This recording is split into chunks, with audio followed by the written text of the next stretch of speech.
Assalamualaikum warahmatullahi wabarakatuh. Perkenalkan, nama saya Fani Faturrahman dari program studi pengembangan masyarakat Islam kelas 3A. Yang di sini saya akan membahas materi saya dari tugas mata kuliah Manajemen Sumber Daya Manusia. Dalam materi ini saya akan membahas tentang kepemimpinan. Sebelumnya saya akan memberikan suatu pengertian tentang kepemimpinan. Kepemimpinan adalah sebuah proses dalam mengarahkan atau mempengaruhi kegiatan terkait sebuah keorganisasian kelompok demi mencapai tujuan perusahaan atau keorganisasian tersebut. Menurut ahli, saya mengambil dari menurut Wahyu Sumijo, yaitu kepemimpinan adalah kemampuan dalam diri seseorang yang mencakup dalam sifat-sifat kepribadian, kemampuan, dan kesanggupan. Dapat diartikan bahwa kepemimpinan adalah kemampuan diri seseorang untuk mengerahkan atau memengaruhi suatu kegiatan dalam perusahaan tersebut untuk mencapai tujuan perusahaan tersebut. Dalam kepemimpinan ada merupakan tujuan. Nah, tujuan kepemimpinan terdiri dari dua. Sebagian besar adalah yang pertama, sarana untuk mencapai tujuan. Kepemimpinan adalah sarana penting untuk mencapai tujuan tersebut. Dengan memperhatikan tujuan tersebut tercapai atau tidak, kita tidak bisa melihat jiwa kepemimpinan dari seseorang. Jadi sarana untuk mencapai tujuan adalah sifat kepemimpinan atau kepribadian seseorang. Yang kedua adalah mampu memotivasi orang lain. Jadi kepemimpinan adalah kemampuan seseorang untuk memotivasi orang lain, bukan hanya mengarahkan atau memerintah saja. Tetapi di sini tujuannya adalah memotivasi orang lain, untuk membantu orang lain agar termotivasi, memperhatikan serta meningkatkan motivasi dalam dirinya. Seorang pemimpin harus bisa memotivasi pengikut atau bawahannya untuk mencapai tujuan yang diinginkan. Yang ketiga adalah saya akan membahas fungsi kepemimpinan yang terdiri dari yang pertama, fungsi instruktif atau fungsi kepemimpinan ini adalah sebagai komunikator, yaitu melakukan perintah yang berupa isi. Yang kedua adalah fungsi konsulatif. Pemimpin menggunakan fungsi konsulatif adalah dapat berkomunikasi dua arah. Tujuannya yaitu upaya menetapkan sebuah keputusan yang membutuhkan pertimbangan dan konsultasi dari orang yang dipimpinnya. Yang ketiga adalah fungsi partisipasi.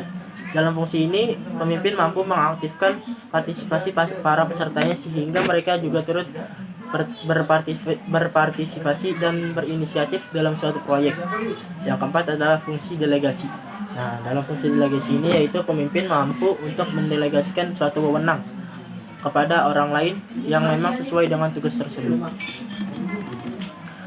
Yang terakhir adalah fungsi pengendalian. Dalam hal ini, seorang pemimpin mampu untuk mengendalikan segala aktivitas para bawahannya atau anggotanya agar efektif bertugas untuk mencapai tujuan dalam perusahaan tersebut atau organisasi tersebut, agar tidak keluar jalur dalam tujuan tersebut.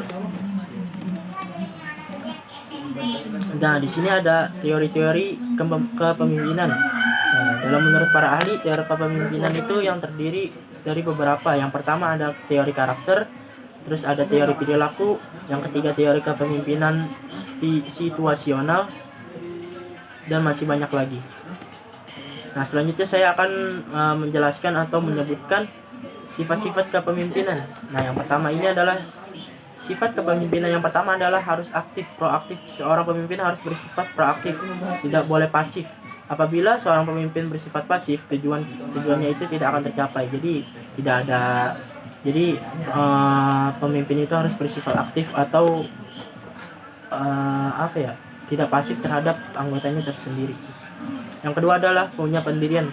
Pendirian yang teguh dan kuat tidak akan mudah membuat seorang pemimpin goyah. Jadi seorang punya pendirian atau ambisi yang kuat akan mencapai tujuan perusahaan tersebut. Yang ketiga adalah jujur. Kejujuran hal mutlak yang harus dimiliki seorang pemimpin agar tercapainya suatu tujuan perusahaan tersebut. Yang keempat adalah komunikatif. Komunikatif itu sangat berpengaruh terhadap pemimpin, mampu menyampaikan berbagai hal dengan jelas dan tidak menimbulkan kesalahpahaman. Nah, yang kelima adalah terbuka terhadap pendapat. Seorang pemimpin harus mempunyai sifat terbuka dalam hal apa saja terhadap ilmu dan pendapat baru. Jadi seorang pemimpin itu tidak boleh tertutup terhadap pendapat orang lain atau tidak menerima pendapat dari orang lain. Jadi seorang pemimpin harus menerima dan menyaring ilmu atau pendapat dari orang lain. Yang keenam adalah visioner, analisis yang kuat dan bisa merencanakan berbagai hal ini serta membuat perkiraan tentang apa yang terjadi. Inilah yang harus dimiliki seorang pemimpin. Nah, yang selanjutnya adalah jenis-jenis kepemimpinan. Dalam hal ini, kepemimpinan mempunyai jenis-jenis tersendiri untuk melakukan suatu kegiatan dalam perusahaan tersebut. Yang pertama adalah kepemimpinan birokrasi. Kepemimpinan birokrasi biasanya diterapkan dalam sebuah organisasi atau perusahaan. Nah, kepemimpinan ini birokrasi mengatur berbagai macam hal yang sistematis. Ada aturan-aturan yang ditetapkan untuk urusan-urusan tertentu, sehingga bawahan tidak bisa mendobraknya dan harus mengikuti regulasi yang ada. Jadi sistematis ya, birokrasi ini secara sistematis dan ada aturan-aturan tertentu untuk mematuhi untuk mengatur bawahan tersebut. Yang kedua adalah kepemimpinan autokratis. Kepemimpinan autokratis adalah sebuah gaya kepemimpinan di mana memusatkan kekuasaan pada dirinya sendiri atau pemimpin. Biasanya sangat dominan dalam melakukan pengambilan keputusan baik berupa kebijakan maupun peraturan. Prosedur yang berasal dari idenya sendiri, pemimpin biasanya lebih membatasi ide dari anggotanya. Gaya kepemimpinan ini biasanya dipakai dalam kemiliteran atau kepolisian. Jadi ketat. Yang ketiga adalah kepemimpinan partisipatif.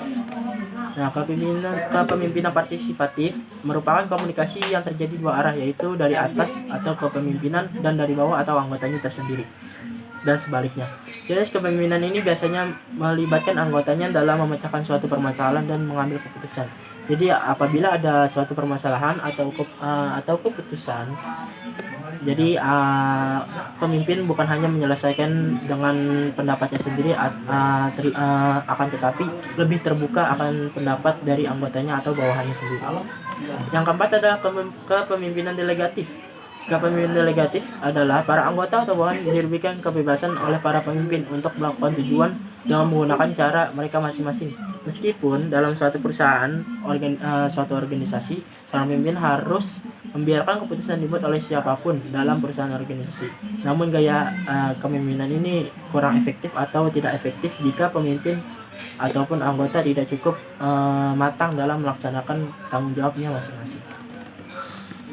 Ya, sekian penjelasan dari materi saya, yaitu tentang kepemimpinan.